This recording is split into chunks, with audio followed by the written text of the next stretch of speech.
Bem-vindos. Sabe quando a gente pega um texto, principalmente um texto sagrado, e a nossa primeira reação é perguntar: tá, mas o que isso significa? Exato, a gente busca a interpretação correta, né? A doutrina certa. Isso, a informação. Mas o material que a gente analisou hoje propõe uma virada de chave, assim, bem radical. Totalmente. E se a pergunta mais importante não fosse o que o texto significa, mas sim o que esse texto faz dentro de mim? É essa a jornada. Pois é sobre isso que a gente vai conversar hoje. Um antigo sistema de leitura judaico que enxerga a palavra de Deus não como um manual, mas como um lugar vivo, um jardim a ser explorado. Exatamente. E esse jardim tem um nome: Pardes. É uma palavra hebraica, um acrônimo, na verdade, e a palavra em si significa literalmente jardim. Um jardim. Um jardim, um pomar. E essa analogia é tipo o fio condutor de tudo. Entrar na escritura é como entrar nesse jardim. E como em qualquer lugar vivo, existem diferentes níveis, sabe? Diferentes profundidades. E o que isso quer dizer na prática? Quer dizer que a revelação de Deus não é um quebra-cabeça que ele esconde da gente. É mais como uma paisagem que se revela à medida que a gente caminha e amadurece. E é super importante dizer, né? Isso não tem a ver com misticismo ou segredos ocultos. Certo. É um método, uma forma de entender que a comunicação de Deus com a gente é progressiva, é profunda. Ok, vamos desempacotar isso então. Se é um jardim, tem que ter uma porta de entrada, um portão. Por onde a gente começa? A gente começa pelo nível mais fundamental de todos, que se chama Peshá. Pechar. Isso. Peshá significa simples, direto. É o sentido literal do texto. O que está ali na superfície. Tipo, o que aconteceu, com quem, onde. Exatamente. É a base de tudo. Por exemplo, quando o texto diz que Moisés abriu o mar, no nível Peshá, o fato é o mar que abriu. Um evento concreto, histórico, aconteceu ali. Entendi. O fato bruto. O mar se abriu, ponto. Eu- Mas eu sinto que tem um mar chegando. E é um mas gigantesco. O problema, como as nossas fontes apontam, é que muita gente, especialmente na nossa tradição ocidental cristã, entra por essa porta e, acampa ali mesmo. Fica só no fato histórico. Fica só no fato. Lê a história e extrai, no máximo, uma lição moral. Ah, Deus abriu o mar para Moisés, então ele pode abrir caminhos na minha vida. É o que não é mentira, né? Não, não é mentira.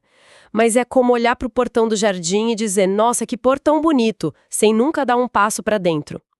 O Peshá é a porta, não o destino final. A palavra, nessa visão, não foi dada só para animar a gente. Foi dada para transformar. E a transformação acontece dentro do jardim. Dentro do jardim. Entendi. Então, se ficar no Pechat é ficar parado no portão, qual é o primeiro passo para dentro? O primeiro passo para dentro leva a gente para o segundo nível, o remese. Remés. A palavra significa pista, indício, um sinal. Aqui, o chão ainda é o mesmo, tá? O evento histórico do Pechat continua sendo 100% real, Certo. mas a nossa percepção muda. A gente começa a ver que aquele evento histórico está apontando para algo maior, para um padrão espiritual. Mas espera um pouco, só para entender bem. Isso não corre o risco de diminuir o fato histórico? Por exemplo, quando o apóstolo Paulo diz que a rocha que o seguia no deserto era Cristo. Ele está dizendo que não existe uma rocha de verdade? Ótima pergunta, e é justamente o oposto. O remés não apaga o Pechat, ele o enche de significado. Paulo não está negando a rocha física que deu água ao povo, Ok. ele está dizendo que aquele evento, a rocha, era uma pista, um remés de uma realidade espiritual muito maior. É a provisão de Cristo. Entendi. O fato histórico vira um veículo para uma verdade maior. Perfeito. No nível remés, o Egito deixa de ser só um lugar no mapa e vira um símbolo para um estado de escravidão da alma. O deserto não é só um lugar seco, se torna a imagem de um processo de tratamento, de formação. A pergunta muda então. Muda completamente. De o que aconteceu para o que isso está sinalizando. Nossa, isso muda tudo. Deixa de ser um álbum de fotos do passado e vira um mapa de realidades que continuam acontecendo dentro da gente. E qual é o próximo passo nesse mapa? O próximo passo nos leva ainda mais profundo para um nível chamado Derash. Vem do verbo buscar, investigar. Derash. Isso. Se no Remez a gente aprende a ver os padrões, no Dedrash a gente se vê dentro desses padrões. A ênfase muda da informação para formação. O texto para de ser algo que a gente observa e se torna um espelho, ou até um bisturi. Um bisturi, como assim? O texto se torna confrontador. Ele começa a fazer perguntas direto para nossa consciência, sabe? Que tipo de perguntas? Perguntas como: o que essa história exige de mim? Que tipo de pessoa esse texto quer formar em mim?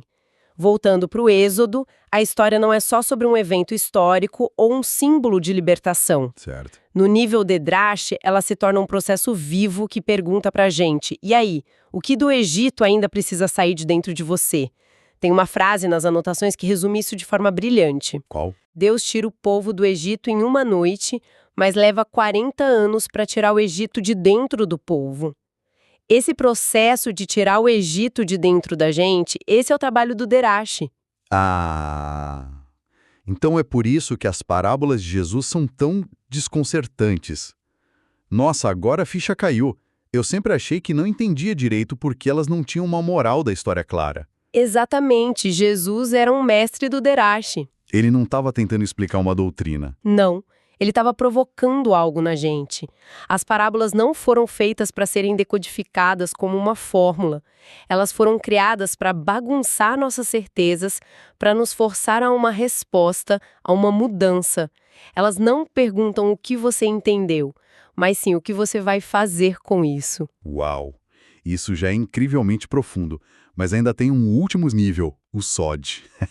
Mistério. O SOD. Confesso que essa palavra me deixa um pouco, sei lá, com o pé atrás. Soa como algo esotérico, secreto, só para alguns iluminados. É uma desconfiança super compreensível, por causa do nosso jeito de pensar. Mas na mentalidade hebraica, mistério, o SOD, não é algo que Deus esconde para que a gente não ache. E o que é, então? É uma revelação tão profunda que exige maturidade espiritual para ser percebida. É como tentar explicar cálculo para uma criança pequena. Não é que você está escondendo a informação, é que a estrutura para recebê-la ainda não está pronta. Entendi. O SOD não anula os outros níveis. Pelo contrário, ele revela o propósito final de tudo que foi construído desde o Peshat. E onde a gente vê esse nível em ação? Identidade, autoridade, a dinâmica do trono de Deus. É a linguagem que a gente vê em profetas como Ezequiel, Daniel e, claro, no exemplo máximo, o livro do Apocalipse. Faz sentido.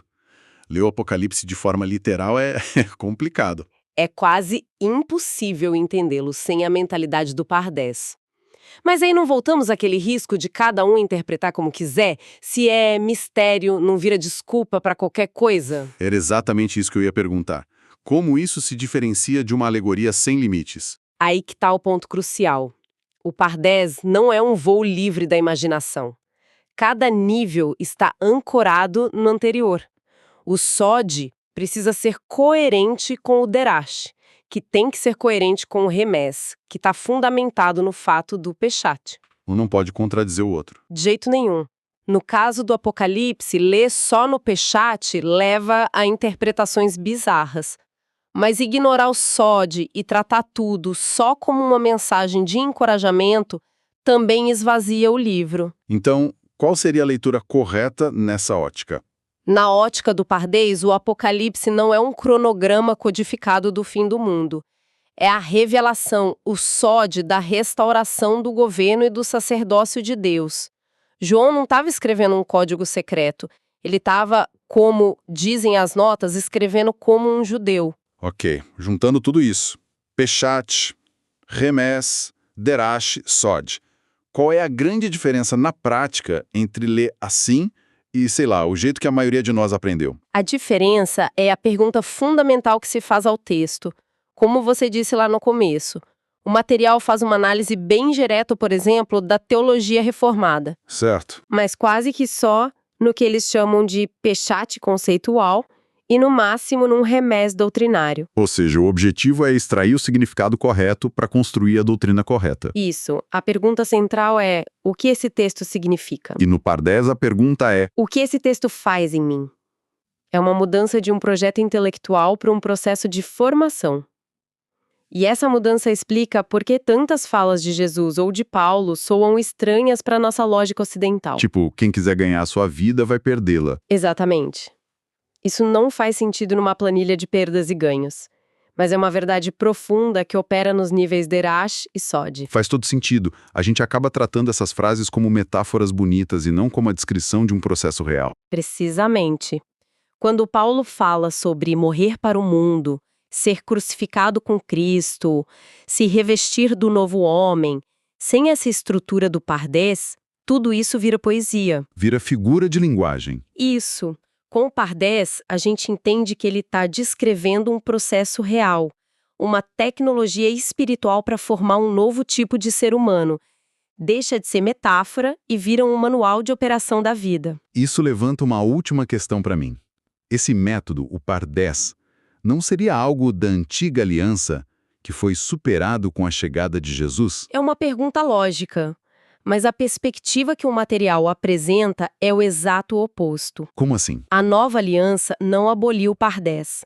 Ela o potencializou ao máximo. Jesus não veio para achatar o jardim e transformá-lo em um campo plano. Ele veio para rasgar o véu que nos impedia de entrar nas áreas mais profundas. O véu rasgado não tornou tudo superficial? Não, ele deu acesso a todas as profundidades do jardim com a ajuda do Espírito. A palavra continua tendo níveis não porque Deus seja complicado, mas porque o nosso crescimento é um processo. A revelação acompanha a maturidade. Então, no fim das contas, a forma como a gente se aproxima da leitura define o que a gente recebe dela. É isso. Se a pessoa lê só para acumular informação para estar certa, ela vai, na melhor das hipóteses, ficar admirando o portão do jardim. Fica no pechá. Mas se a pessoa lê para ser transformada, aí sim ela começa a jornada para dentro.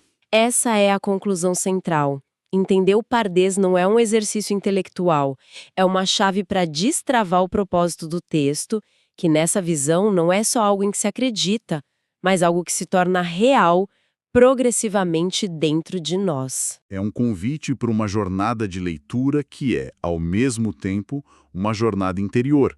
É a diferença entre saber o caminho e caminhar pelo caminho. Perfeito. E talvez a reflexão final que fique seja esta. Se a palavra é de fato um jardim, com essas diferentes camadas, em qual delas a gente tem passado a maior parte do nosso tempo? Boa pergunta. No portão, admirando a vista, dando os primeiros passos e, principalmente, o que poderia ser descoberto sobre Deus e sobre nós se a gente ousasse dar o próximo passo para dentro.